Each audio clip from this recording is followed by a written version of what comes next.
My name is Clara Towson, and I'm a friend of the show. Boom. I am Francisca George, and I'm a friend of the show. Perfect. Hi, my name is Susan Leemans and I'm a friend of the show. Boom. Yeah. My name is Zainab Sammaz and I'm a friend of the show. Boom. Hey guys, my name is Sasha Vickery and I'm a friend of the show. Boom. Hi, my name is Lloyd Harris and I'm a friend of the show. Perfect. Hi, my name is Jan Faria and I'm a friend of the show. Boom. Yes. Take one. Well done. Hi, my name is Jasmine Paolini and I'm a friend of the show. Wow, Jasmine, you got it in one time. Ready? Play.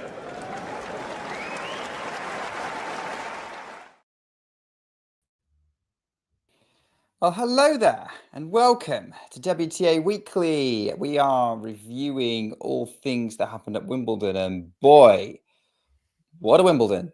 And I'm here with the one and only John Silk. So it feels appropriate that we have an all-British affair to digest what ended up being a fairly seismic result in terms of the bigger picture for tennis. Would you agree with that, John?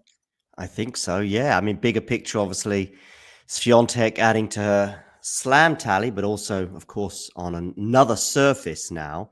So she has got the surface, slam, so to speak, ticked off. And yeah, in terms of her legacy, this is huge.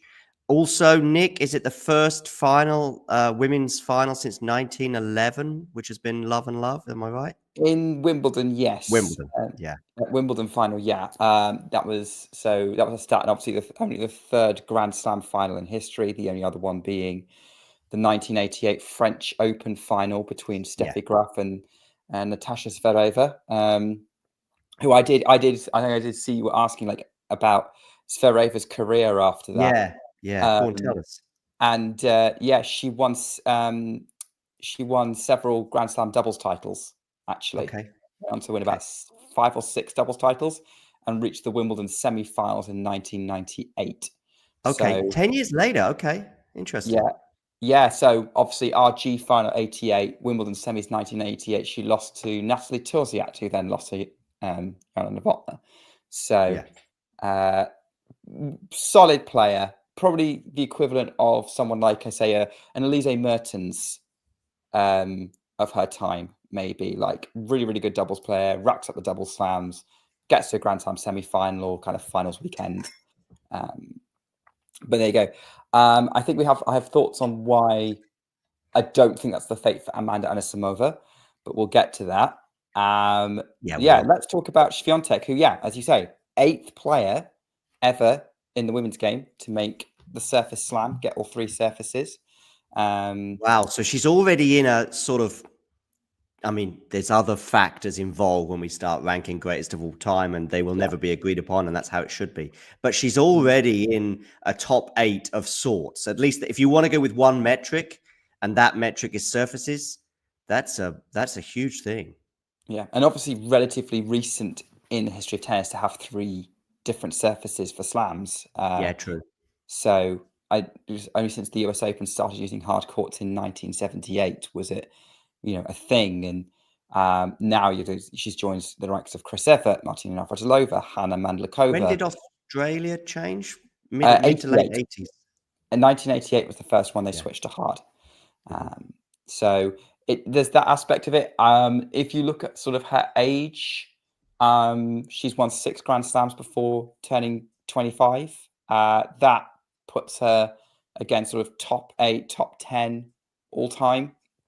In terms of kind of comparable, just one behind Serena Williams. In terms of that, that counts, still a way off the likes of a Steffi Graf or a Margaret Court.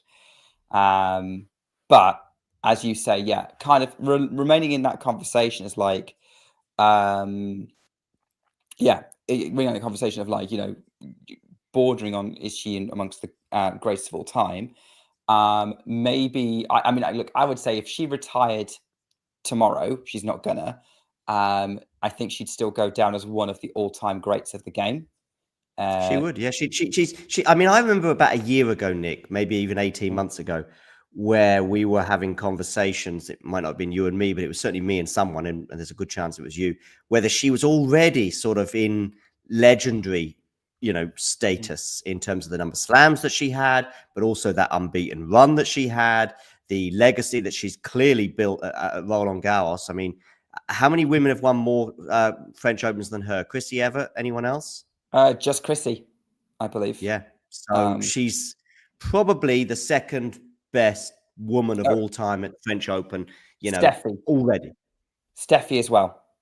Steffi's won the same amount, has she? No, I think that she's won more than Swiatek, Okay. but less So than Evert. anyway, she's top 3 there. She's got the 3 surfaces. I mean, now, of course, she's legendary status tick. I think that's probably what we've seen this weekend. That now that isn't a question anymore. She could never play a tennis match again. In fact, that would probably add to her legend in some ways if she did a mic drop on Saturday. But that was of course never going to happen. Yeah, right. But that was, in fact, Ash Barty, of course, was like 8-9 months later. But I know what you mean. But think back to some questions and some rumors that were emerging in May. I think it was the Rome Italian Open when there were some suggestions that she might skip the grass court season. I know that Ben Rothenberg has had a bit of heat in the last 48 hours or 24 hours even regarding some of the questions that he was asking. But I actually don't even want to get into that because it's not even that important. But it was a rumor. Now, it was a rumor starting via the Polish media. I know that she's had a few harsh words to say about the Polish media. I think some are justified and some less so. But yeah, do you remember that? At least remember that conversation. It's kind of funny, because I think some people thought, oh, okay, that makes sense. At least let's go with that sort of reaction to that scenario where we were expecting, obviously, a super taxing clay court season where she's even going into Rome. We probably still thought that she might win the Italian Open or the French Open or both. But in the end, of course, she didn't get to the final of either and ends up playing Bad Homburg. And what do you think, Nick? How important was that in terms of her winning Wimbledon? I mean, huge, absolutely massive. Regardless of how chaotic things have been at Wimbledon over the years, or at least sort of seen as that, you don't win Wimbledon without a decent grass court run-in. And every champion has had that. Got at least a couple of wins on the surface, somewhere good run, good wins on the surface. I think it was really important. I think it was interesting that Iga, about a week after the French, I think she said it was like 12th of June or something like that, she hit the grass. She was determined to get on the grass. And this is probably why I think the rumors were obviously unfounded. She was locked in and focused. She wanted that success to get back to work. And at the end of the day, it was never about her work ethic or her effort that was kind of the cause of her not winning a trophy up until now. It was just headspace. And I think this was an opportunity for her to just lock in, free herself from expectations, the pressure, now that wasn't on her, get on the grass, get working, use the time that she had. And it paid off because she gets to Wimbledon and was pretty much from day one of the best players on court. Like, there was kind of like, oh, okay, Iga can play on grass now. And that hasn't changed. I do think that we had I think it was kind of seen from the way she was serving. I was asking questions like, is Iga a serve bot now? Because of how many aces she was serving, how sort of quick through the court she was. And and that ends up being kind of the keystone to her, because she was actually very, very hard to break serve through the tournament unless she lost concentration. And we saw that, like, her rally tolerance improved a lot as well. So I think the work kind of went into it, but it was also very clear that, to me, that when Iga Swiatek is feeling good off court, she plays well on the court, and any dips come from when she's not feeling good in herself. And because when she's feeling good in herself, clearly, going back to what we were talking about, she can play on absolutely any surface.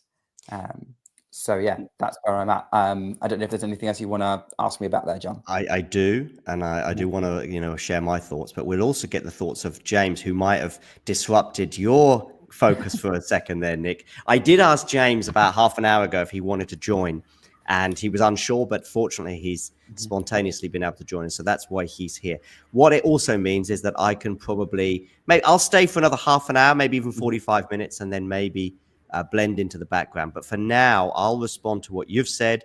I'll add my thoughts, and then we'll come to you, James, in a moment. And there's also lots of comments, all very much related to this, that Snehil is bringing up, but it is nicely interweaved with some of the things we're talking about. First of all, Nick, regarding Iga and the ability to win on grass, and well, we know that now, but it was a conversation up until 2 weeks ago, let's say. I was very optimistic about her Wimbledon chances and eventually ticking it off, because I just thought that, yes, there are some elements to her game, i.e. that loopy forehand of hers and the topspin that she creates, and obviously and how effective that is on the clay in particular, and how that weapon is nullified a bit on the grass, and perhaps also the serve and return dynamic is also exposed a little bit on the grass, albeit she's still close to elite in those areas of her game. But now I think she probably is elite, and we can also think back to some of the adjustments she has made to her serve, particularly at the beginning of this year, and maybe that's now bearing fruit. But I was always optimistic about her chances. I also thought that her intelligence and just her acumen would also come to the fore at Wimbledon. She's a Wimbledon junior champion, although we know that doesn't always translate to long-term success on any given surface. But I did start to doubt. From probably her Wimbledon performance of last year all the way up until a week ago, even. I would even say up until the Clara Towson win. And of course, that was interwoven with a loss for Elena Rybakina in the previous round. But that 48 hours with Rybakina losing to Towson, and then the performance that Iga put in against Clara Towson in that fourth round was, gobsmacking in some respects, and certainly, a thing that made me wake up and go, oh, okay, I think she can win this Wimbledon. And go back 2 years when I was convinced. I thought she might maybe win that title in 2023, and she was obviously not far away. She lost to Svitolina in a very, very close match. It was a crazy Wimbledon, and we saw that final with Vondrousova as well against Ons Jabeur that year. But seeing the way she performed on the grass last year, and the Wimbledon, the result that she had last year, and then the 12 months that followed it, I did not see Iga coming close to winning the title. I could see her getting to the fourth round. I could see her maybe getting to the quarterfinals if the draw opened up. But I didn't anticipate this win. Now, I know I'm on a bit of a monologue here, but give me a second, because I then want to move it on as well to some of the sort of more bigger picture stuff that I know Snehil is raising. For example, I expect Iga to double her slam tally and be somewhat like top 7 or 8 of all time. I think so, but in fact, if she doubles her slam tally to, what's she on now, 6? If she doubles it to 12, which would be the same as Billie Jean King. Yeah, right. I've got the list on my screen right now, obviously beginning with Margaret Court on 24. She's actually just off the screen right now because she's obviously on 6. But she's already, she's already on 6, of course. And for some reason, Wikipedia's not letting me scroll down. Here we go. She's already on 6. So she's already there in that bunch of players, already ahead of Anthea Gibson, already ahead of Martina Hingis, already ahead of Maria Sharapova. All of those people are on 5, I believe. Hannah Mandlikova on 4, Kim Clijsters on 4, Arantxa Sanchez Vicario on 4, which to me she's close to legendary status. She always struggled a bit on the grass, but she got better and better and wasn't able to quite add a Wimbledon title to her tally. But she's sort of, fairly legendary. And those other players' names are, and I'm skipping a few names there just because they were before my time, and often a lot of them are not in the Open era, of course. But then we get here. She's already on 6. She's 1 away from Justin Henin, Venus Williams, and 2 away from people like, again, this is pre-Open era, but Susan Longland and Monica Seles on 9. There is, of course, the asterisk with Monica in terms of that back. I was going to say the back injury, but of course it was a stabbing in Hamburg, wasn't it? So yeah, I don't know if I would be going, oh, she's going to double her slam total. But now I think double figures is really what we're thinking about, at least for me, at least in the short to midterm. James, do you want to react to some of the things that I've just said? And then we'll move it back to Nick, and he can react also to some of this. I mean, yeah. I mean, as you say, Iga's already is. I know it's in a very American expression, but certainly a certified Hall of Famer in terms of the career that she's already had, and as you're saying, going for. She doubles the slam tally to 12. I mean, yes, it's very possible. I mean, we don't want to forget that winning a Grand Slam is still incredibly hard, as we have seen from Iga struggling at other tournaments since she won the French Open last year. That it's not always a given that you're always going to be able to win every single slam, or the majority of slams going forward. But no, it's just been an incredible display by Iga to be able to get through a draw that did open up in a lot of areas this time around. There was no Rybakina that she had to face, or anyone who was a little bit more esteemed on the grass. And of course, a big question which will probably come up later on is about, if it was Arina Sabalenka in that final, how would that potentially changed or altered during the in that final instead of Anisimova with the nerves that got to her during that during that run. She would have, Nick, and obviously I really want you to answer what James has just said, but also respond to anything I've said. She became, and I don't know how the bookmakers were reacting, but in my eyes, she became the favourite the minute that match between Anisimova and Sabalenka finished. Sabalenka, for me, would have been the favourite going into the fight. That's not to say that Sabalenka would have won it. I have no idea. I think it would have been probably going into it, I would have been 55-45, thinking that that Arina was the favourite. But Sabalenka would have been the favourite, right, Nick, going into that final? Yeah? Yes. For most people, she would. Number one seed, surface that she likes, that suits her game more than Iga's, as far as we understood. Yeah. And she just beat Iga at Roland Garros on Iga's favourite surface. So, yeah, she would have been going into that final. And I guess this is something that, you're right. Iga became the favourite. I mean, I grouped her in my top 4 favourites for the whole tournament from the start of the draw. She was pretty. I didn't put her top if I had to when I ranked the 4 of them, but for me it was pretty close between her and Sabalenka and Rybakina and Keys. But being drawn in the sort of same 4th round segment as Rybakina kind of killed some of that momentum, and then things opened up for her. If we're speculating on how she would have done in that final had it been Arina Sabalenka, I'm going to be controversial here. I still think Swiatek would have won that match. Yeah, maybe. I don't think it's super controversial, Nick. But anyway, go on. Yeah, I would have done.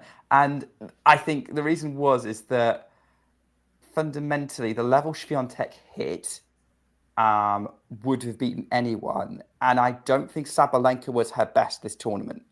And I don't think she would have necessarily been that in the final. Let's say she beat Anisimova. Sabalenka had basically fought her way through every single match. And there was kind of this sort of discussion that Sabalenka seemed slightly off this tournament. And I think that would have translated in the final as a close straight sets or a 3-set win for Iga in that match. That's how I think it would have gone. I don't think the matchup is that much in favour of Arina in general. I think it's more closer than people give it credit for, including Iga fans who look at how far ahead she is in the head-to-head. But this is kind of into the speculation of it all. In terms of how many slams she's going to win, I think she's in the mix for every single Grand Slam she plays now. We'll see how many of them she ends up winning. I think double figures is a realistic aim for her. But yeah, you're kind of, she's probably, I would say even getting to 7 or 8 would put her in all-time, best of all time kind of running. If you look at the other people with those kind of totals, 7, 8, 9. So I don't think she needs double figures for that. Look, she's won all 3 slams. Look, everyone's going to be talking about now whether she wins the Australian Open or not, because now that's the career slam. That's the one that's that's really going to set her apart from quite a few other people in that category. And that's where you kind of bring in kind of the bigger picture where, so before tennis went across 3 different surfaces there. So yeah, I think that's where I'm at with Swiatek on the bigger picture and the level that she showed through the tournament, because, and I want to go come to James on this one now. Sure. I think the level Swiatek showed this tournament as it progressed was clearly a level above everyone else. If you look at how everyone was kind of fairly even, scrapping out between themselves, like the other 3 semi-finalists all came through these classic matches, and Iga kind of blew away her opponents even when she was a little bit tested. Like, I'm not going to cap McNally. I think Swiatek switched off during that first set, but I'm thinking about Oliver and the way that she came back in the second set, and I think was starting to rattle Iga, and Iga locked it down. So it might, and stopped it from becoming a contest, whereas the others couldn't. And that's where I feel confident that this level that she was showing showed that at this Wimbledon anyway, she was a class above the field. Indeed. What's the question from there? It wasn't really quick. Just come back. Just, what do you think, James? What do you think? What do I think? Yeah, I mean, we have to, remember Cathy McNally after even that close match with Iga went on and won Newport at the WTA 125 level literally a week later. So it was somebody who was a very established player on the surface who was able to run Iga probably the tightest. And as you say, it was an early round. Potential that Iga was still, working her way through the gears, still, coming off the back of the final in Bad Homburg.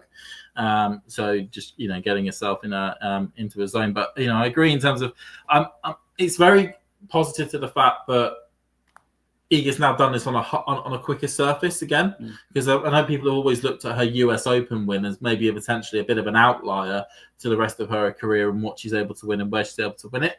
Because in the past, whenever she's done well on surfaces that aren't clay, it's tended to be the slow hard courts of Indian Wells and Doha, which are slower surfaces on the hard court spectrum. And people are kind of almost stereotyping Iga as that sort of player that's more of a slow surface player that could actually play on the hard courts. And the US Open run was just because of, draws working out perfectly and players not in great form, and she just basically was able to go through to the final. This now sort of almost gives a bit of confirmation with the run in Bad Homburg, with winning this, with winning Wimbledon, that looking at the US Open, which is a fast surface as a hard court, that, that she'll be able to go a lot further than the quarterfinals that she's been able to get to in the past. And it does open up a belief that certainly next, maybe not this year, but or in terms of this year, in terms of 2026, but maybe 2027, she will be able to at least get to a final and have a stab at winning Daphne the trophy, on any of those points. I want to talk about, let's talk about something that I said earlier, kind of in the ramble I had while we were seeing if James was joining. But I think just focusing on this tournament and talking about sort of how she won it, I do think that it's clear to me, based on stuff that she said and maybe from observations as well, that when she's feeling good, she wins. And I can't think of all the times that Iga's been kind of off or lost matches. I can only think of a handful of times where she's clearly been feeling good and playing well and lost. I'm thinking maybe Krejcikova in an Ostrava match a few years ago, Sabalenka beating her in Madrid in 23, maybe even Keys beating her in Australia 25, although it remains to be seen how good Swiatek was feeling during that, but she got through the draw relatively easily. So yeah, I guess, John, do you see Iga losing to anyone if she's playing her best? Oh, I see. That's a good question. Yeah, like feeling her best and playing her best. Yeah, and those 3 losses you mentioned, by the way, all epic matches that could have gone either way. Madison Keys in particular, where she had a match point. That Ostrava match, I think, was in the conversation. If it wasn't at the top, it was very near the top for matches of the year in 22, I think it was, wasn't it? When Krejcikova won that. And I think, having said that, I think physically there's some suggestions she might not be. If not mentally, she was fine, but there was some suggestions she might not have been 100% physically. And what was the other match? Oh, Madrid 23. I mean, she goes on and wins the French Open, and I think Rome as well. No, Rebecca won. No, she retired in Rome. Yeah, but anyway, she has a very, very, very, very, very, very good clay court season that obviously culminates in winning the French Open. and she was only a point or two as well away from winning that match against Sabalenka in Madrid. So yeah, I think there's a lot to be said about where she's at mentally as to where she can then ultimately go in terms of winning or not winning tournaments. And if she's if she's okay and she's feeling good, then if she doesn't win it, she's only a point or two away. I get that.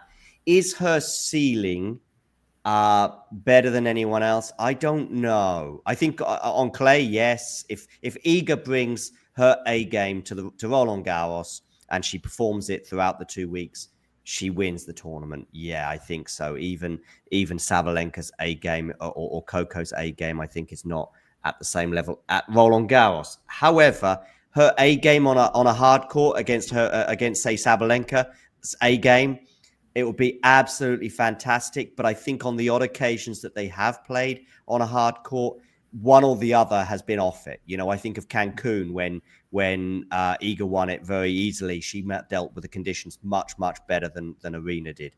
And then when I think about Arena beating Swiatek in Cincinnati last year, I don't think Swiatek was feeling it, and we saw that obviously culminate in her loss to Pegula a few weeks later in New York. So I think they've not really brought their A games to a hug. I think they've both brought their A games to Madrid. And okay, Madrid is different to Roland Garros. That's why I specified, not just clay, but also Roland Garros, that if Iga brings her A game to Roland Garros, she wins the tournament. If she brings her A game and I think she was on her A game those two Madrid years of 23 and 24, and just 1 or 2 points either way. One year it goes to Arena, the other year it went to Iga, of course, in 24 memorably. So I think, but I haven't seen them both bring that. I'd love it. I'd love to finally get that slam final that every time they go deep, the tweets from Nick, you can be sure as eggs are eggs that they'll be coming out 10 days into the US Open, that now's the time to remind us that we've been a point or two away. And we were a point or two away as well, arguably, if Arena just holds serve as opposed to getting broken in that game, there's a very, very, very good chance that we end up getting that Sabalenka-Swiatek final, but we still haven't had it. I mean, who knows where Iga will be seeded yet for the US Open, but there's a good chance that they're on opposite sides of the draw anyway, and therefore, is she now just seeded 3? Is she now world ranked 3 or 4? 3. She's currently ranked 3. She's 800, just over 800 points behind Coco Gauff, who doesn't have a lot of points to defend over the US hardcourt season. So I think Iga would have to go on a mega run to get 2. To get 2 before the US Open, maybe after, but before I don't think. You would suspect that she would definitely have to win one of either Montreal or Cincinnati to stand a chance of getting to 2. Maybe both. And Coco underperform. Yeah. So but anyway, back to the whole thing. Yeah, maybe we get so answer your question. On Roland Garros, definitely. The other, say, 3 slams, if I just hone in on those, not necessarily. Even what, I mean, I think we were seeing her A game the last couple of weeks, but we didn't see the A game from Arina Sabalenka. So, and that's a very valid argument to suggest that Iga would have won that final, which is the one obviously you presented. As for, let's just talk about the US Open. If they both bring their A game, we are in for an unbelievable match as and when they did meet in the draw. Because if they both bring the A game, they are meeting. If they both bring their A game for the 10 days before meeting, whether it be the semi-final or the final, they are definitely meeting and bring it on. Because they have played at the US Open before, of course, in the semi-finals, but that was a match where neither brought their A game at the same time. Let's at least say that. Was that the year that Iga won it? Yes. Yeah. Semi-final. Sabalenka was a breakup in the 3rd. Wow. And then Iga wins 4 in a row and gets I think it. she was up 4-2 maybe. Yeah, something like that. Something like that, yeah. It was 4-2. I need to rewatch that match. It's been a while since I've seen it. But I'm going double figures, Snehil, by the way. I think that's all I'm saying. It's silly to say 10 or 11 or whatever. And yeah, I'm not as convinced that she'll double her tally right now. That's for sure. But I don't want to put my flag in the ground and give a number.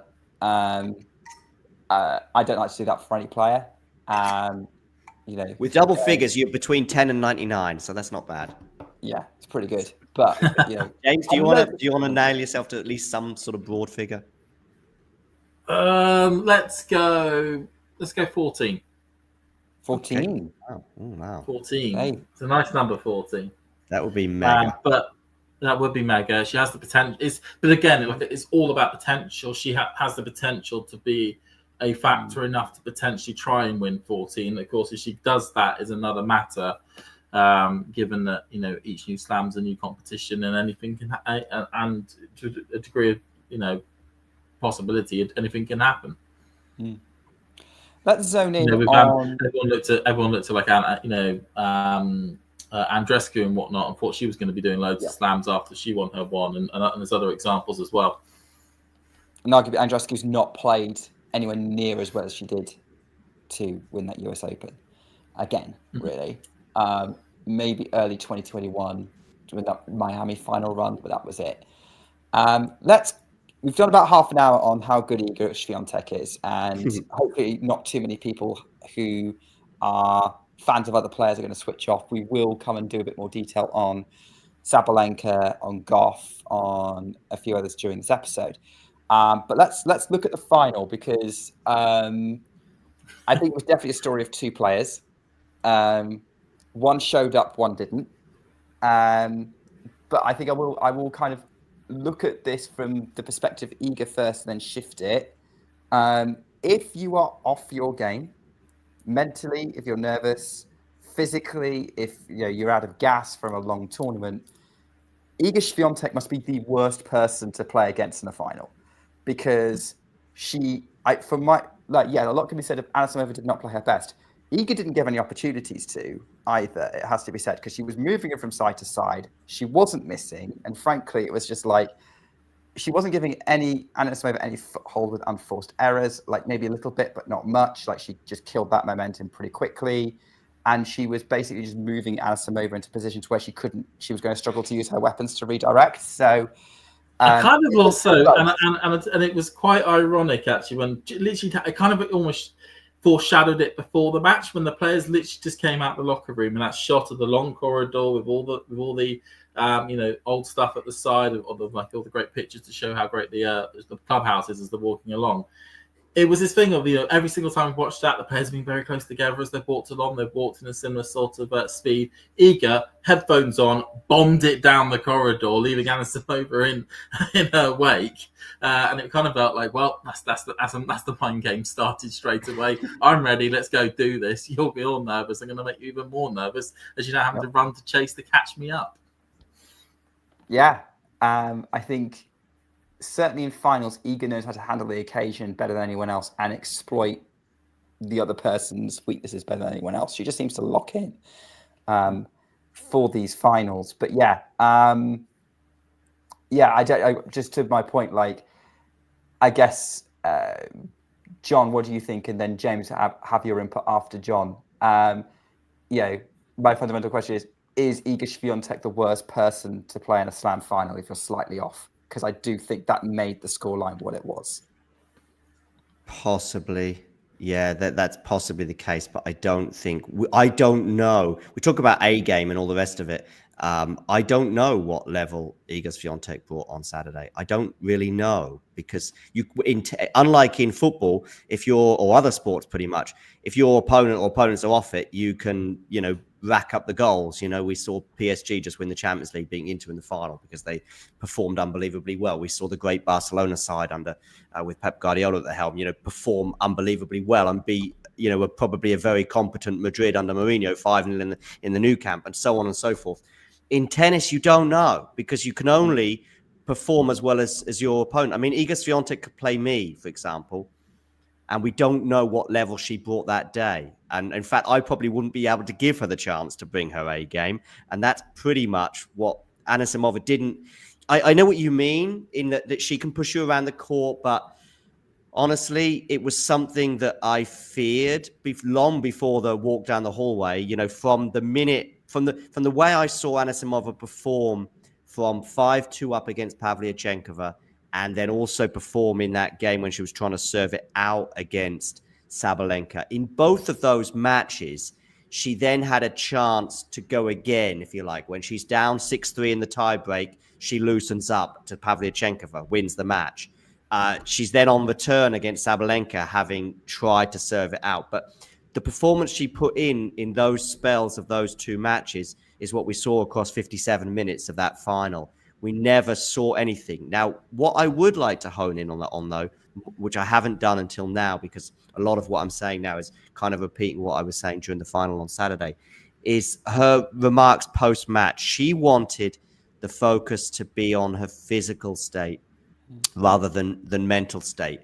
And it was certainly something she touched on as well. Now I see what she was trying to say when she was talking to her mother in her very emotional post-match speech of saying, you know, I'm paying for maybe not focusing as much on this sport as much as I could or should have done. And if I put in the same sort of level of commitment to the sport as my mother has, you know, we might have seen at least a slightly different result on Saturday. And yet I still think the overriding element to that loss was more mental than physical. I think that she had a taxing semi-final, no doubt about it.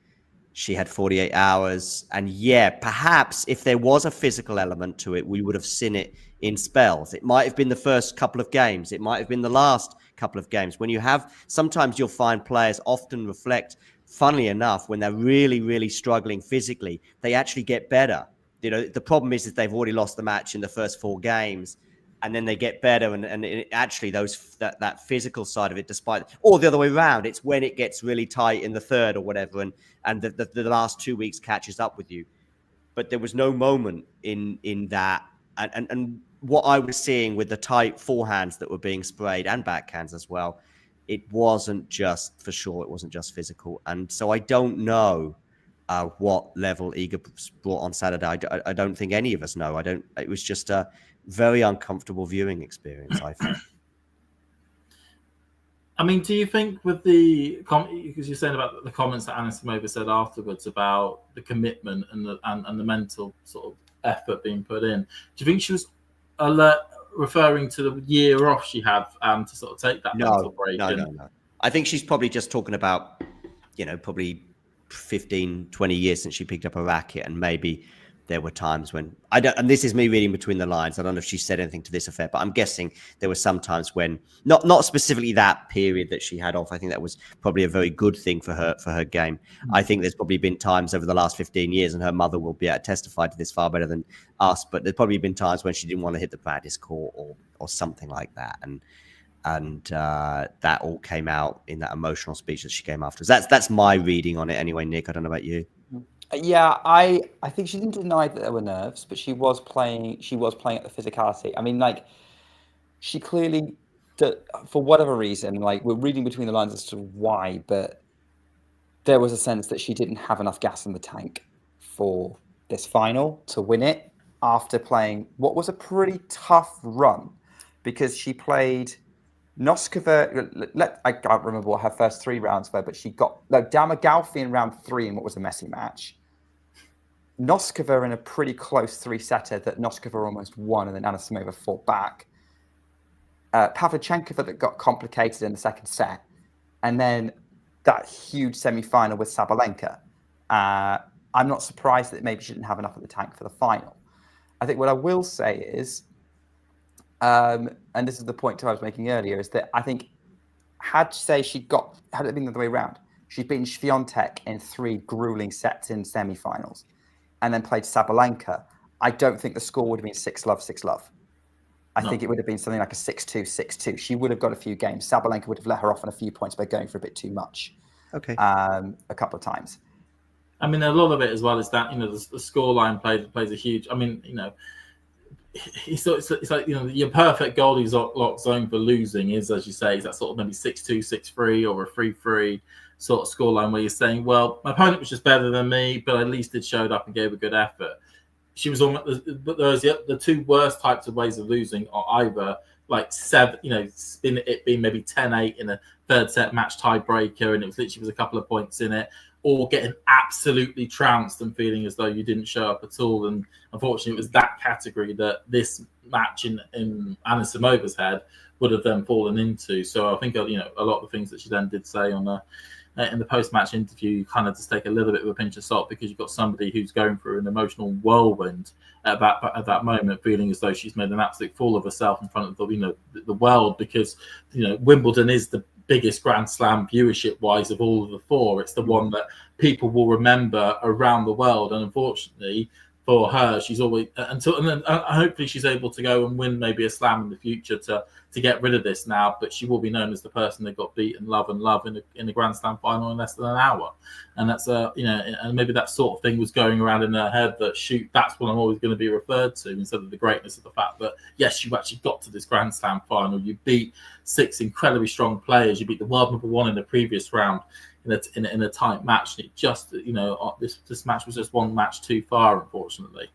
Yeah, and to John's point, I will just quickly say, James, she did also double down on the physicality point in her press conference. It wasn't just in the post-match big interview. style. Yeah, that's in fact she really went for it in the press conference more than that speech. Yeah. But I will agree with John on his point about we don't know what level Iga brought, because I didn't see the overall match, but I remember looking at the stats from set 1, and at least over half of the points Iga won were Anisimova unforced errors, or it's around half. It was also a moment, and it was pretty deep into the match, or it might have been the beginning of the second set. Iga had hit 2 winners. She just didn't have to. I know she won. I was looking at the unforced errors and decanting them from the points and points total and going, okay, well, that's kind of the negative points, if you like. Here's how many positive points did the player win, and I think Iga still was winning on positive points by quite some margin, in terms of either hitting winners, which she wasn't hitting that many of, or forcing errors, which she was still able to do. Because there were points in that match where Anisimova was hitting some good stuff, and I felt like, okay, she's striking the ball pretty well, and it was only a matter of time before she missed, or Iga was holding up pretty well and waiting for that. And Iga was creating some opportunities, but I don't want to pretend it was all Iga Swiatek dominating. Anisimova didn't necessarily show up to the level that we know that she could, based on that match she played against Sabalenka. And it was quite a drastic level difference between the two, which is why I'm on the optimistic side that Anisimova is still a Grand Slam contender based on the Sabalenka match, not based on the match she had with Iga Swiatek. Although I'm pretty sure that there will be a lot of people out there who will be asking, and I'll ask you this, John, whether the score suggests she'll never win a Grand Slam. I don't. The problem is at moments like this, and I did compare, funny enough, on Saturday, the Novotná loss to the Anisimova loss. Now, I know the score lines and the nature of the loss and the way they get to that bit when they're about to speak to the crowd afterwards, or they meet the royal family and all the rest of it. The journey on Saturday that Anisimova had to that grabbing the mic moment was very, very different to the journey that Novotná took in that Wimbledon final loss. I'm going to say 93 to Graf. Yeah. And yet, the second that this, or just in these few seconds, as she's speaking to the royal family and then going to get the microphone, I did flash back to that, because there was a conversation that Novotná, was just the regular sort of things. Don't worry, you'll be back here and you'll win it one day. Thank goodness that did eventually happen in 98. But you just don't ever know. Now, as I'm seeing her talk to the royal family and the Princess Kate, I'm thinking of that conversation that Novotná had 32 years prior. But you just don't know. And then, of course, I'm also thinking about it as I just knew that she was going to break. Funny enough, again, before the match began, I knew we'd have a very emotional Anisimova at the end, whether she, lost 3-2. I wasn't, of course, anticipating love and love, but whether she lost 3-2 or whether she lost tight in a third set or she ends up winning the title, I knew that we'd see a very emotional Anisimova at the end. And of course, again, I was thinking about how she could possibly hold it together. I also was thinking, please don't apologize. But I expected there to be an apology, because I think as soon as she said her mother had flown in that morning, I thought, oh no, and all the rest of it. And we'd seen the emotional journey that she'd had in getting there. Now, I've gone off slightly tangent, but it is all related to just simply don't know. She's and that's why I thought about that graph, six love loss, and the path that happened afterwards with Zvereva was her name, right? Yeah. So I said to Damien on Saturday, I don't know what Zvereva's level was at, whether she was, still heralded as a potential slam winner. And Anisimova, until Saturday, there's an argument to say that for her career, it might have been better that she'd lost that Sabalenka match. Now, of course, we'd never really sort of, she'd never come out and say it, and no one would probably even publicly say it. But that might scar her. That might mean that, and so I have absolutely no idea. I'm very looking forward to seeing how she performs in the next couple of tournaments, and then how she gets on at the US Open. And it shouldn't deter her, but the chances of her winning a slam. Okay, this is probably the best way to put it. Before Saturday, or if she loses that match 6-4, 6-4, we're probably going, you know what? I still think there's a 55% chance that she wins a Grand Slam one day, or maybe 60% or 70%. I don't know, but let's just say in those areas. Having lost Love and Love, are we now going 49%? Are we now going 40%, 30%? I don't know. I think we probably are going 1 or 2% less. Does that make sense?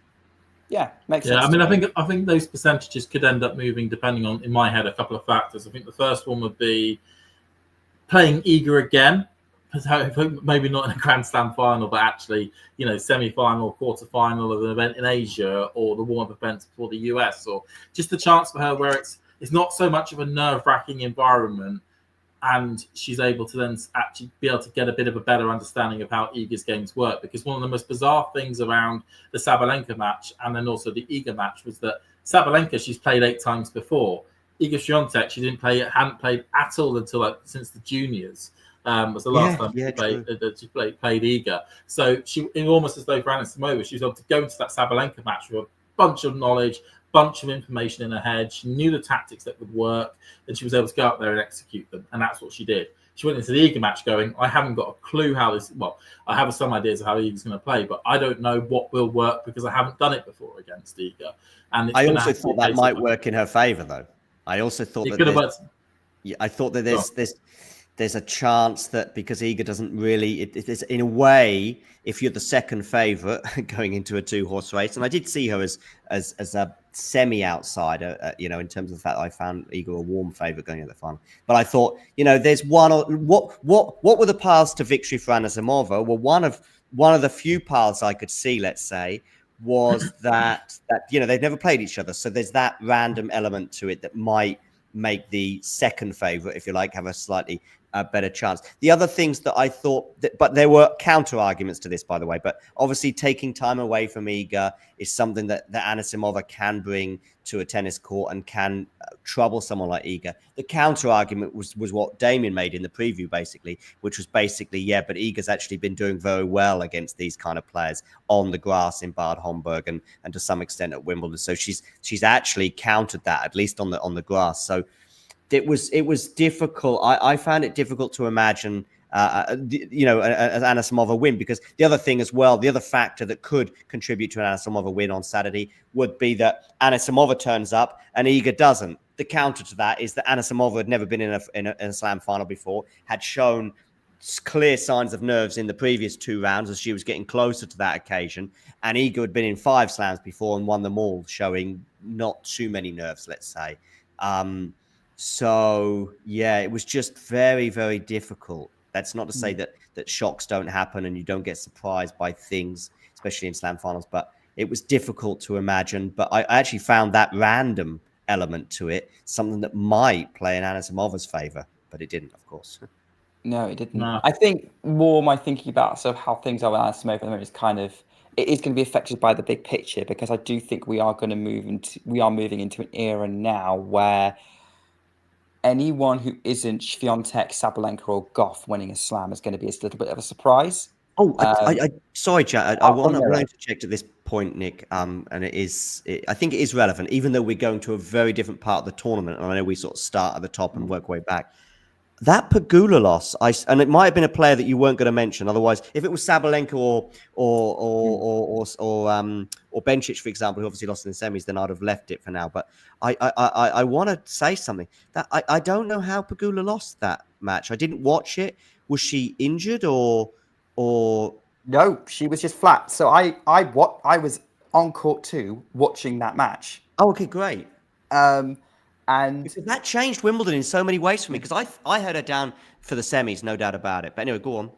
Yeah, so I was on court. I mean, I didn't watch all of it because, so I went with my mum. We decided we wanted to watch Tatiana Maria on court 14. So we watched the first set of that, and then we saw Pegula was losing, so we went and checked that out. And was yeah, Pegula in the same half as Iga or Sabalenka? Same half as Iga. So I also saw Iga on court 2 that day. Okay. As well as Musetti losing on that court. So good crazy day on court 2. Yeah, Pegula just was flat. She obviously hadn't turned around well from Bad Homburg. She was clearly very annoyed at herself with the level she was bringing. Also, Cocciaretto was just striking the ball beautifully. Cocciaretto, of course, pushed Anisimova. Was it Anisimova? Who did she push? Big star. Bencic. Yeah, big star. Yeah. 600 sider. Yeah. Only third round match. Only like one, 2 or 3 matches this Wimbledon in the women's to go to a deciding set tiebreak. So it was a combination of Pegula being a bit flat and Cocciaretto just absolutely going for it, and that result put Cocciaretto into the top 100 in time for the US Open cutoff, which is going to help her out a lot. But yeah, going back to this, I think like Pegula's another name is in the mix. Like Pegula, Anisimova are probably in the same sort of category as someone like a Madison Keys, who like could have a purple patch and win a tournament as Keys did in Australia. They've got that ceiling in them, and I do think Anisimova's in that category based on what I saw in that semi-final. But that's going to be pretty tricky if the other 3 contenders that I've talked about regularly turn up. So, and actually Madison Keys is probably a good comparison for this, because Keys also had a Grand Slam final she didn't show up for, arguably a match that she had a big chance of winning. Good one. Yeah, good one. Yeah. And she pulled that one back. And when you look at the other sort of people who maybe didn't show up for Grand Slam titles, the only thing that really stopped them was sort of outside court stuff, injuries or kind of circumstances beyond their control. So I think Anisimova does have some hope in that, and I might mention a little bit about Keys later. But yeah, I think it was a good tournament on the whole from Anisimova, despite the loss in the final, where she ran out of gas. Because, I mean, I don't know what you guys think, but for me, that semi-final with Sabalenka was miles away the match of the tournament in terms of level, in terms of quality of hitting, in terms of competition and drama. I have 2. I also like the Siegmund. The Siegmund one was fun just for the pure chaos of it. Yeah. The contrast. Yes, Sabalenka's level was not there. I don't think it was necessarily there against Anisimova at all times. I just loved it, and I guess both were similar in that you didn't really know who was winning until the last ball dropped. That might be copyrighted, that expression, by the way. Yeah, but yeah, I don't know. I thought they were both. I'm sure I commentated on both, and I found equally. I remember the Siegmund Sabalenka one, and I am going off a slight tangent here. Was a welcome relief because I did half an hour of Hachanov against Fritz on. I think that would have been court 1, wasn't it? And then Sabalenka Siegmund started, and I was very pleased to have a second match to talk about. And it didn't disappoint. I didn't think it was. I thought Siegmund could trouble her. I thought Siegmund could get under her skin, both in terms of the way she plays as well as 1 or 2 other bits and pieces. But I still didn't expect it to be that close and that dramatic. And I felt a bit sad for Laura as she walked off court, knowing that's probably, she's had 2 slam quarterfinals now. Several years apart, 5 years apart. But probably that's her singles moment, and I felt a bit sad in that moment. But Yeah. So I actually think I'd be interested. But you should. Have you done a poll yet, Nick? I've put it up. I kind of go off the replies. I have put it on my Twitter as a match of the year, which I've kind of put as I've gone for Sabalenka, Anisimova. But even matches of Wimbledon, I think. Match of Wimbledon. Yeah, sorry, match of Wimbledon. That's what I mean. Yeah. Sabalenka, Anisimova. Go on, what are the replies? Most people agreeing with me. One person saying the quality of Sabalenka and Anisimova was terrible. Terrible would be too strong. And one person saying, "Oh, what about Sabalenka Siegemund?" And like that was in the mix, and that would have been it if the semi-finals disappointed. But I guess for me, I didn't know what to make of the Siegemund Sabalenka match. It was just so crazy, but it was fun. I will say Siegemund, in the way that doing the same thing to Keys as well, by the way, the way she is just able to kill all the pace on a ball.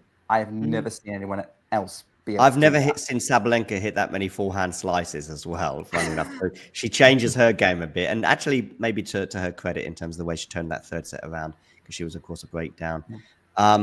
Listen, I'm not against Anisimova Sabalenka being the match of the tournament.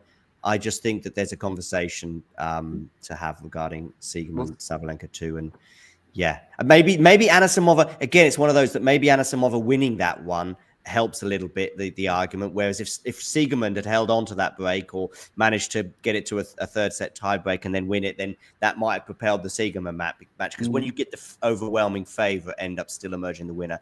Sometimes, not always, but sometimes it can, in a way, take away. I will point out the person who said that they didn't think the quality of Sabalenka and Anisimova was very good, said that they thought Sabalenka Raducanu was the match of the tournament. So, straight sets match, although I didn't see it, but I know a lot of people were very giddy about that. Was it a British person by any chance who was saying that? I have no idea. I think they're French. Although it's probably like... it wasn't like Raducanu 1, 2, 3, 4, 5 or something like that. No. I think it was like French tennis. Okay. Anyway, tennis. I'll say, was it not a certain guy beginning letter R that may also F that also commentates on this channel? No. He was giddy about that match, was he? Okay. I mean, I didn't see it, so I don't know. But I know a lot of people talk about the very good quality in that and the good level in that match. That was a cracking match. I did think that the Raducanu Sabalenka match was a cracking match, but probably just because there wasn't really that much in terms of, well, there was some ebbs and flows, but there wasn't, you kind of feel like you needed at least Raducanu to have taken a set to make it a contender for match of the tournament. Yeah. I'd say so. I think it did feel like Emma was kind of fighting an uphill battle the entire time. But I was really pleased with the fact that in the UK they got over 5 million viewers on that Friday night, and it got more viewers than the final. Yeah, and the idea that we got a sport where we're able to get certainly for the women to be able to then get 5 million primetime viewers in the UK for that match, I think is phenomenal. I know they work on an average, just talking about the final, so you can say, well, 50 just shouldn't matter if a match is 57 minutes or 157 minutes, because I know they do work on an average in terms of those figures. But it does make a big difference if it goes to a third set and a tight third set, as even on this channel, you see that suddenly just people are all Googling, where can I watch the Wimbledon final? And they come via us from time to time, just when things are getting very, very exciting and very, very tight. I mean, I'm sure that French Open final that you and the men's final that you and Zach did, Nick, for example, was just getting bigger and bigger and bigger with every dramatic twist that occurred. So if that's a straight sets win for Yannick, or straight sets win for either player, actually, for that matter, it's getting viewers, but it's not getting, like, I don't know what we peaked at that day, 500 or 600 or something like that at one point, I think, maybe more, I can't remember. I was watching. I do love it when you see in the comments section, we'll go, well, why can't I actually watch this match? I thought you were the illegal streaming website where I can watch By the way, Wimbledon, I think, has a problem with this because it's more than any other slam that I see. First of all, we get spam all the time during Wimbledon. But secondly, I remember a couple of years ago, one of these channels had actually used the same thumbnail that we had because somebody alerted me to it. And yeah, Wimbledon seems to have a problem more than, maybe it's because of Wimbledon's popularity as well, that there's more of a keenness to do it, but they seem to have some dodgy streams popping up during that tournament. Anyway, whatever. Right, we've gone on a bit of a tangent here, and we've hit that dangerous hour mark, and I don't think we've covered anywhere near all the storylines from the tournament, although we've kind of dotted around a fair bit. So, John, do you still have to leave? I'm okay for a few minutes, but it could be any moment. But I'll either interrupt you or I'll just suddenly not be on the screen. But keep John, going, I'm going to come to you for kind of the one last big picture point. Uh-huh. Where are you at with Aryna Sabalenka's season? Oh, I love and loathe this question. And I love it, the question. Don't get me wrong. By the way, just going to very, very quick tangent. So it's my fault if we overrun it, as it has been already, I think. Often I see people in press conferences get asked a question and they go, oh, that's a good question.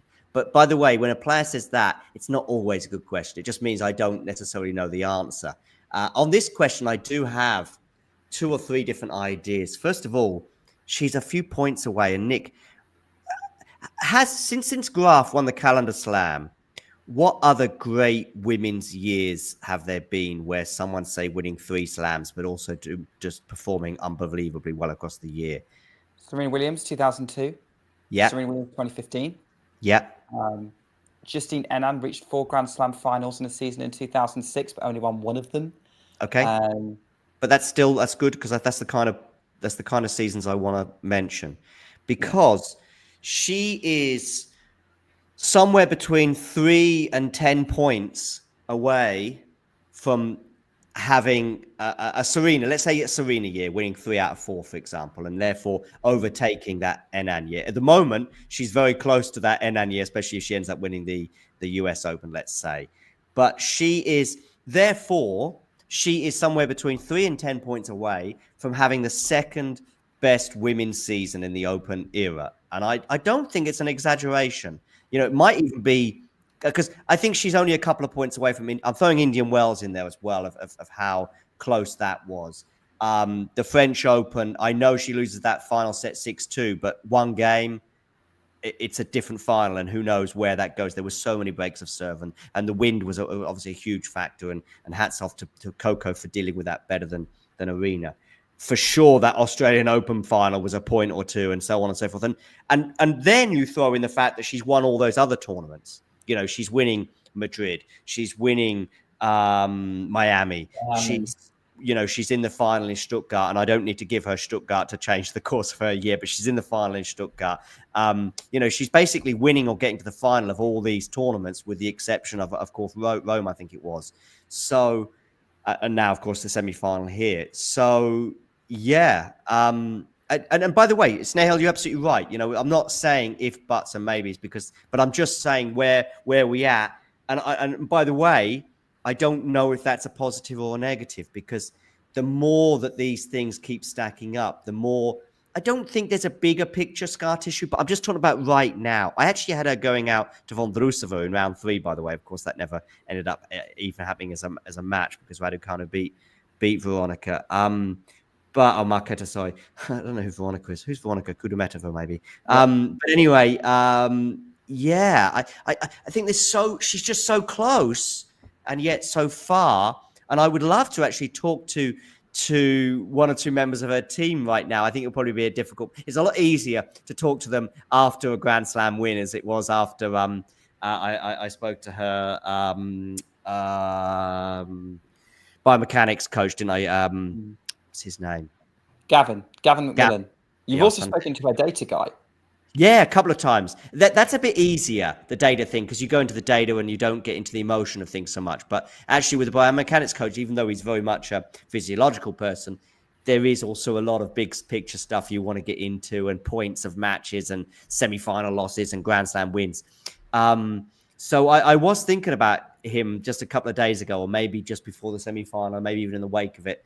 And I think it will be a fascinating, even if it's just a 15-minute chat, you know, to have, because it's a tough one. I'd love to know how she feels like now. Is she still pretty upbeat about the fact that she's, you know, US Open, and this time last year she went on a tear, you know, winning Cincinnati and the US Open, and maybe she can go on a similar tear and even add Canada to it. And if she brings her A game, it is probably between her and just 1 or 2 others to win the tournament. And even her B game, by the way, is still good enough to get to a Slam semi-final, or maybe even a final.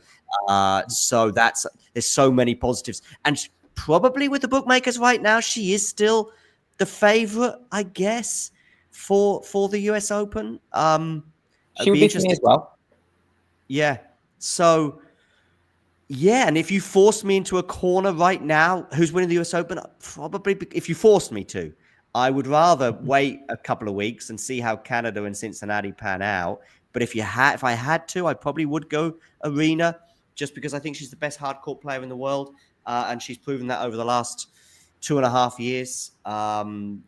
She got to the final in Australia in 23. She got to the final in the US Open in 23. She got to the final. So she's on a run now of, I think, if she gets to the US Open final, that'd be 5 in a row, will it? Hardcourt Slam finals in a row? Yes. 23-2, 24-2. It'll be 6, wouldn't it? Be a 6th one, because she lost to Madison Keys. So, yes, it'll be a 6th one. She's done 5 and now potentially 6. Yeah. So I'm still broadly optimistic in that, as long as it's just the mental side of it, all these unbelievably close, because they're always close losses, really. Okay, the Stuttgart final aside, which is, I think, straight sets, but in terms of the 1000s and the big ones, she's losing Australian Open final, 3 sets lost, super, super, super close. Was it 7-5 in the third, or I think to 7-5 in the third, yeah. Indian Wells, she was in charge of that final before losing in 3 sets to Andreeva. Andreeva is someone who she's pretty much dominated the head-to-head, with the exception of that French Open quarterfinal loss in 24. The 3-set loss that she's just had at Wimbledon as well, and the 3-set loss she had to Coco in Paris. So even when she's losing, it's super one way or another. The stat that's obviously done the rounds that Vance is particularly proud of is that she's not lost a Grand Slam match in straight sets since the US Open in 2020. Like, that's how hard she is to beat. That's wild. It's like 100 matches or something. That is a mad stat, So, yeah. Especially in a best of 3 set format where matches can run away from you quite quickly at a given point. That's mad to think that she hasn't lost a Grand Slam match in straight sets since 5 years. Mm-hmm. James, where are you at right now? What's that? James, where are you at with Sabalenka right now? I think a lot will depend on the US Open and if she wins it or not. For her viewpoint of how she thinks this season has gone. Yes, she's won and got to the final in a lot of these big events. At the 1000 level, and I believe she also won, Brisbane as well at the start of the year as one as a tournament at the 500 level. But given what happened last year with her ability to, when she won 2 Grand Slams, for her not to defend her Australian Open title, to lose that French Open final after being so determined to pick up the French Open at some point. Again, the failure not to even get to the Wimbledon final.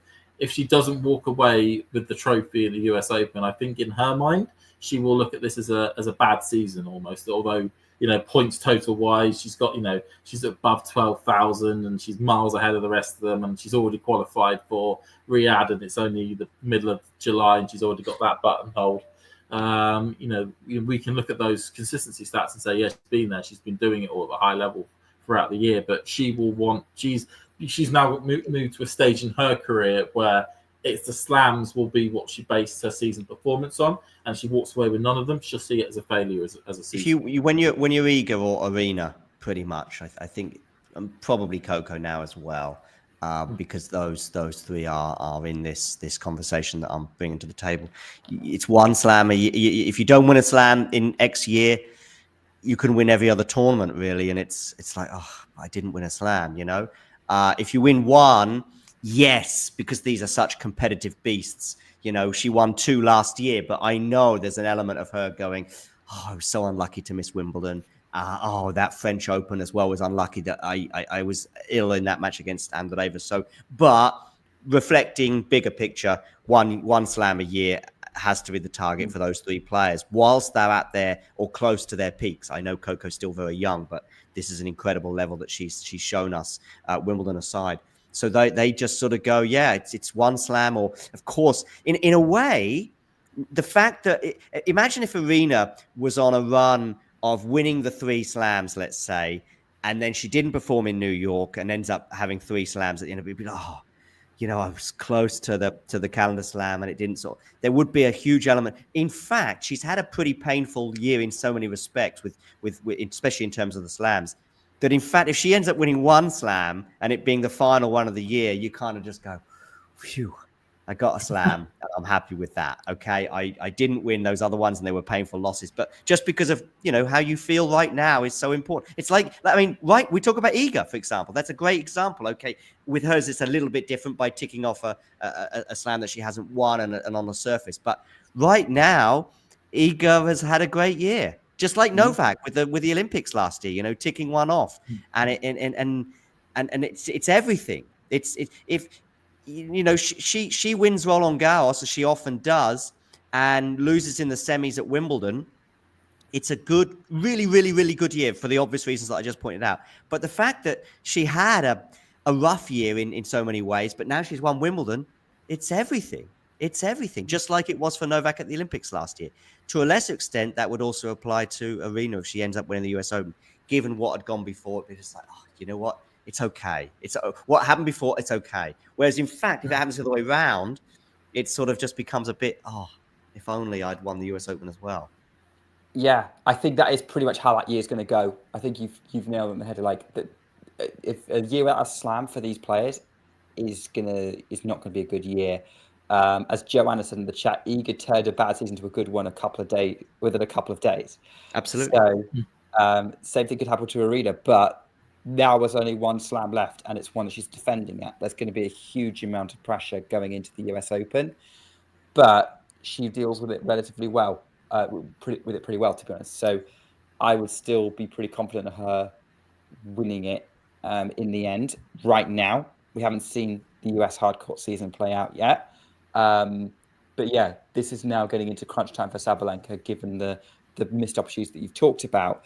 One last question on Sabalenka that I do have, because I've been seeing this comment on live streams that I've done on Talking Tennis. I've seen it bouncing about on social media. And a lot of people saying, Sabalenka's not that good on grass. She doesn't move that one on it. No. And I'm like, I don't understand where that's coming from. I don't agree with it because she seems to move fine. It seems to suit her game really, really well. And judging by your reaction, John, you don't agree with it either. So I was going to ask, do you have doubts about her on grass? But I think your reaction must be no. She's got a Wimbledon in her. I was and still am, even though Iga's just done it. Okay. If you said to me, which is more likely, Iga wins a second Wimbledon or Arena wins a first, it's Arena wins a first.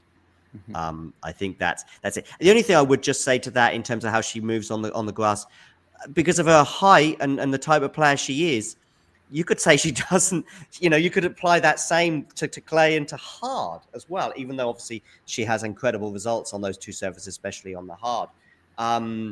So yeah, no, she goes into Wimbledon in the first 1, 2, 3 favorites every year for the last 3 years, probably. Albeit that she obviously didn't, but she had have played last year. She would have done. Again, it's her, Rybakina, really in that conversation. Again, Rybakina, you'd say, does she move amazingly on the grass? No, but her game and her results suggest otherwise.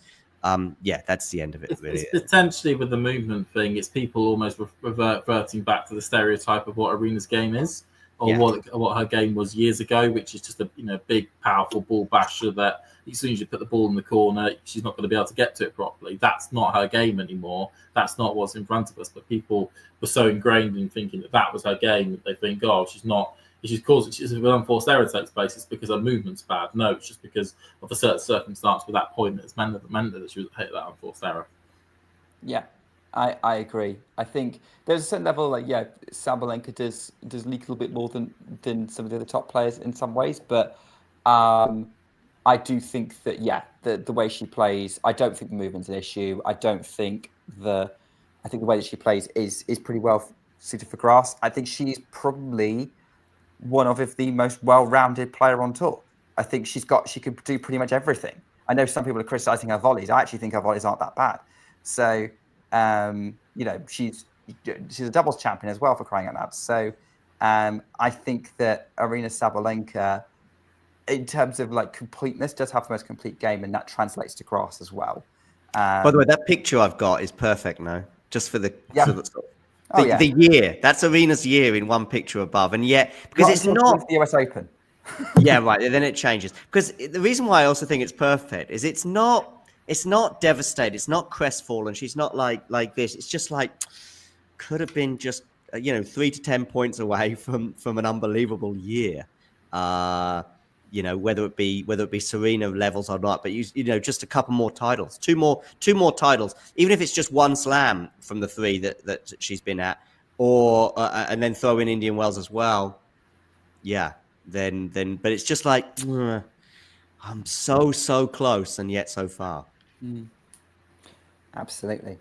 All right, I think I'm gonna do quick fire on other stories from the tournament because I do think that they need spotlighting. It's not just about these 3 players, although they were the stars of it this run. I don't think we need to talk about Lara Siegemund now because she was one of the stories, but we've covered her a bit in that match with Arena and talking about that potentially being a match of the tournament contender. Let's talk about the other semi-finalist, Belinda Bencic, who the more she won, the more people got hyped about her through this tournament. And I have to say, I overlooked her pre-tournament because she hadn't played since she went from Bad Rome to Bad Homburg without playing, lost pretty heavily in Bad Homburg to Alexandrova. And I thought, okay, she's probably not going to have a great Wimbledon. She's still kind of finding her feet again. And then lo and behold, she has an incredible run, scraps her way through several 3-setters and some tight 2-setters to another Grand Slam semi-final. And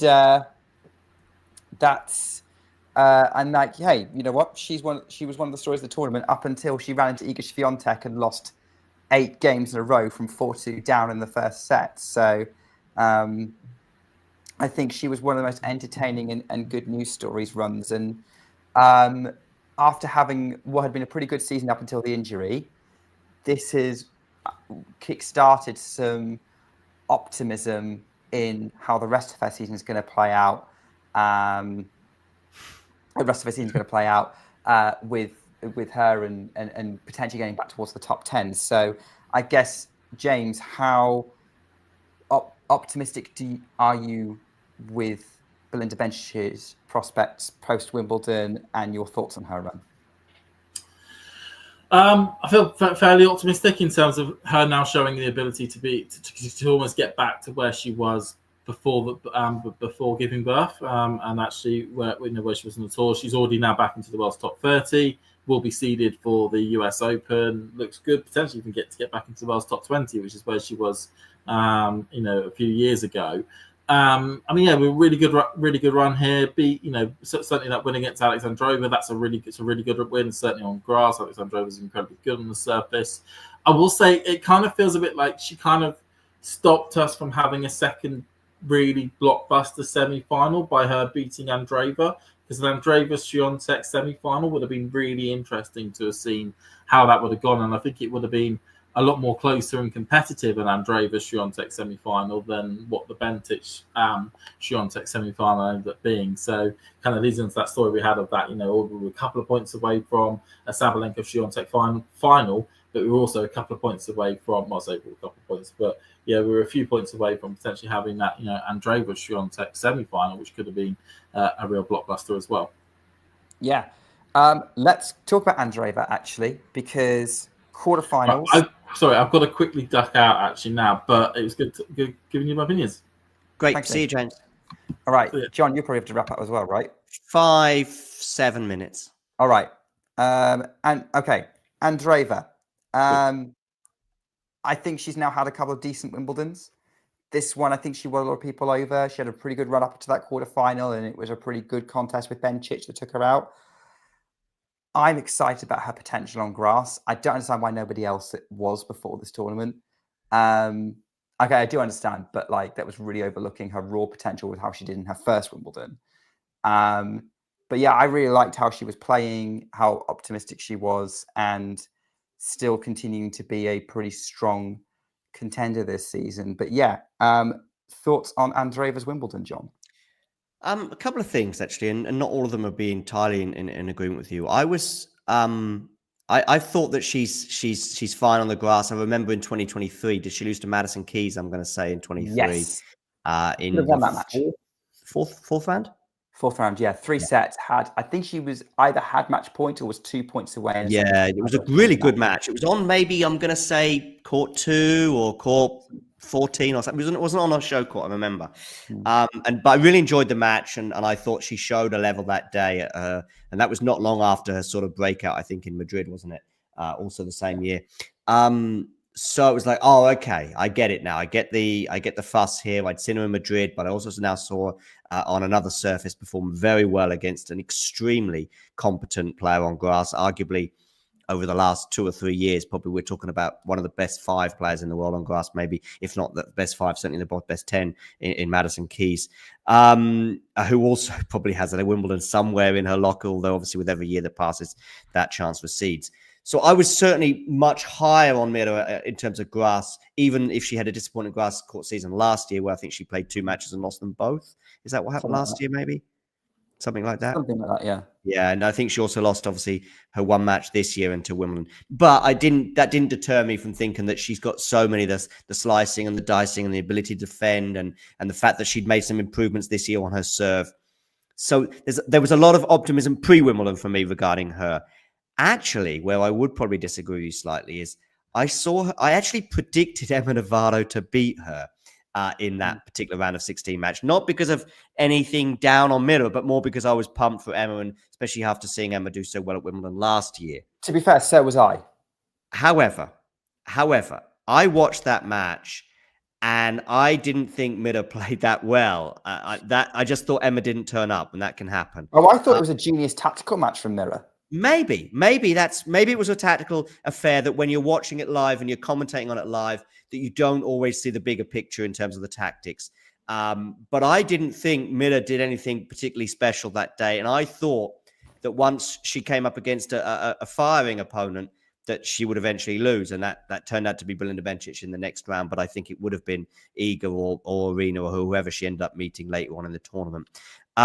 It actually filled me with some concerns, both in the immediate term for her Wimbledon chances, despite the fact that she won, and even some not quite longer term. I'm not here predicting that she's going to have a terrible career or that she's never going to win a slam or whatever. I still think that it's just an inevitability, much as it was with Coco. And I mentioned the Coco comparisons because of the ages with which they broke through, and the standout results that they had at certain moments, and then dips and then peaks and then troughs, and her still being a sort of a prodigy in so many respects. But I still have incredible optimism over her career. But right now, I just think that she's just in a moment for her year that was just going from one peak to another. And ultimately, right now, it's obviously Indian Wells being her peak in terms of achievements this year. Right now, I'm just thinking, you know what? I'm not probably thinking about her as being a contender for the US Open. Whereas after that Indian Wells 1000, after winning a 1000 just a few weeks before in the Middle East, I probably was sort of circling Wimbledon for an incredible run and US Open for being in the mix. Whereas unless she has an incredible run in Canada and Cincinnati, I'm now just thinking, okay, we're probably looking at a deep run, a second week run, but I'm not thinking about her as being among the 1 or 2 or 3 favorites to win the title. I'm probably just easing off slightly, short term at least. Yeah, I think it's fair on Mira to ease off slightly, and I agree with you. I think we need to see where the North American hard courts go with her in terms of contender. I will say I'm a bit higher on her, and I will put her in the list of US Open contenders. I would say I've got like 5 in my mind that are kind of the leading contenders. What are they? Can you say? Arena Sabalenka, yep. Coco Gauff, yep. Iga Swiatek, Mira Andreeva, and Madison Keys. See, I would probably just leave it at 3 for now. Yeah, I think that Andreeva and Keys are very much the outsiders. Keys maybe, yeah. I can. Even if Keys maybe lost early in the two warm-ups. I'm not mentioning Washington because I just don't know who's playing there. But quite a few top 10 players are playing it. Okay, who's playing? I know it's a week away. I believe Anisimova's entered. Whether she plays or not, we'll see. Pegula's playing it, I think. Is Arena playing it or Iga? No, Arena, Iga, and Coco aren't playing it, and neither's Mira. So That's the one thing, but it's kind of a good warm-up tournament. Obviously, Venus Williams is Serena playing played it. last year, I remember, but that I think that was because she'd just come back from the injury. Yeah, and she was injured. Yeah, Venus Williams is playing it. Naomi Osaka is playing it. Emma Raducanu is playing it. Those are kind of the big Venus names. is playing doubles or singles. Wow. Wow. Actually, she doesn't confirm, but she has said she's in it, so I'm presuming singles. She's got a wild card, so yeah, that's where we're kind of at with the sort of the field leading forwards. And I'm going to do some bullet points here because I see we talk about keys. It might be time to put some brakes on the hype after that Wimbledon run, but I do think Laura Siegemund was just disrupting everybody in that tournament. I think it was a combination of opponent and maybe not quite having enough gas for it, but they'd been ready for what Siegemund had. But maybe some time to put the brakes on for the hype, as you're suggesting. I think Coco Gauff can take advantage of the Wimbledon early round loss. It was a disastrous court season, but she's now going to be rested and ready for this US hard court. She's not playing Washington as a result, actually. I guess she doesn't feel like she needs to. Maybe. It's pretty. I mean, they'll be going off data from personal experience, but also even some data what they've been doing. She won in 23 when she won the US Open. So yeah, she did she clean up? Did she win Washington, Cincinnati, Canada, and the US? Or no, she didn't win Canada. She lost to Pegula in Canada. Okay. In the quarters, I think quarters or semis. But it was a really, she really won the others, didn't she? And she, it's just an incredible hard court spell. But yeah, for me, looking forward to the US Open, and I'm okay for another 4 or 5 minutes, just so you know. It's those three. I wouldn't put Andre right now. Now that can change, and it'll change from week to week, of course, as only tennis can. But for me, it's kind of three. If somebody said, "Look, Joe, I would put Madison Keys in there," I would go, yeah, fine. And by the way, it's not saying that one of these three is going to end up winning it. I mean, there's all sorts of things that can happen. These three are I would say it's those three followed by the other two, close behind. But those three, I think we're setting up for a blockbuster US Open where the three most recent champions are going to be fighting each other for their second one. All right, yeah, true, yeah. So last year was Arena, Coco, and Iga. The reason what I'm saying is I think there's a 90% chance, or greater, if you like, that one of Iga, Coco, or Arena wins the title. That's how that. So yes, you're right. Madison has a chance. Even Andreeva has a chance. But it's kind of, for me right now. It's if you said to me, I'm predicting one of, sometimes we go, I think it's going to be one of these three. It's going to win it. Oh well, I'm not, handing out incredible, awards for that and predicting awards because I think that's just a no-brainer. But that's the sort of percentage. If sometimes we have these conversations about this player or the field, this player. If you took two of those, probably, or the field, that would sort of make sense. But if you, I wouldn't say three of them or the field, but I'm looking at 90% chance that one of those three wins it. That's how I feel right now. I'm not far off where you are, to be honest, on that. I think it is those three. I also do want to see that Iga Sabalenka US Open final, as a lot of people want to see. And I think the US Open would probably be the best slam to give us the best kind of contest between those two out of the four. Maybe. So yeah, I think it's a good time to wrap this up. I mean, there was maybe one other story, but I think we'll probably. What was it? Rybakina. It feels like Wimbledon's a missed opportunity every single year at this point. Yeah, I mean, you could say that about a lot. I think I know she went out first round, but I think it's a missed opportunity for Pegula. I think it's the last three Wimbledons. I think there's a lot of players especially the ones that haven't won a slam. Obviously, in Rybakina's case, they haven't. Now Madison Keys has as well, thank goodness, because otherwise, I think for these players of a particular age group that haven't won a slam, and Pegula falls into that in particular. I think even Emma Novato, would be thinking, there was a chance there for me. Arina Sabalenka, of course, although she's won many slams, but who knows? She might consistently be a bridesmaid at Wimbledon. But yeah, Rebecca's a funny one. I don't ever know. I think I had her getting to the final. Maybe I think I may have had Vondrousova playing her in the final. Actually, I might even have Rebecca. What a final! 2022 versus 2022 champions. Yeah. But anyway, that was a long way off happening, of course. It's just so difficult to know where we're at. And this is not a great period of the year for her in that her US Open pedigree is not as great as it is in Australia, for example. I'm not even sure the deep. Pardon? Any of the slams, like US Open is the one slam she's not made quarterfinals of or anywhere close. Right, exactly. Yeah. So she's made the quarters or better at the other three, has she? French as well. Yeah.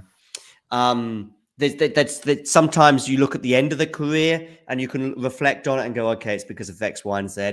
It's probably still a little too early to jump to too many conclusions, but there were some obvious conclusions to jump to that this is obviously just not the best period of the year for her.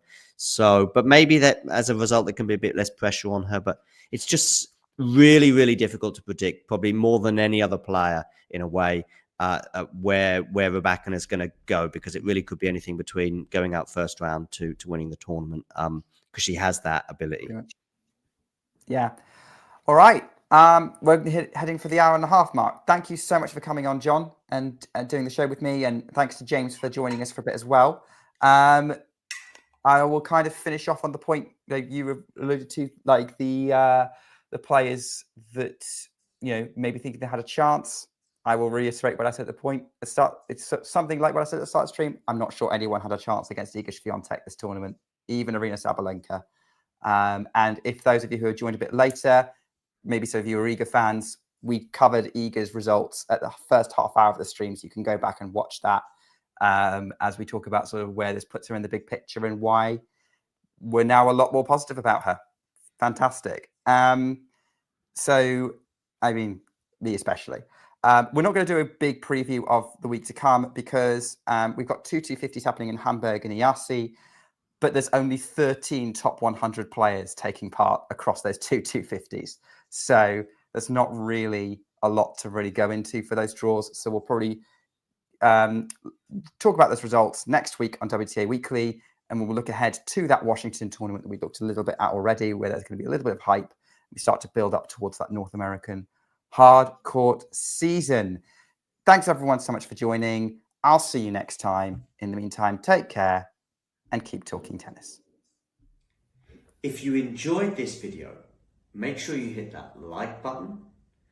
Don't forget to subscribe and click that notification bell so you don't miss out on all things tennis.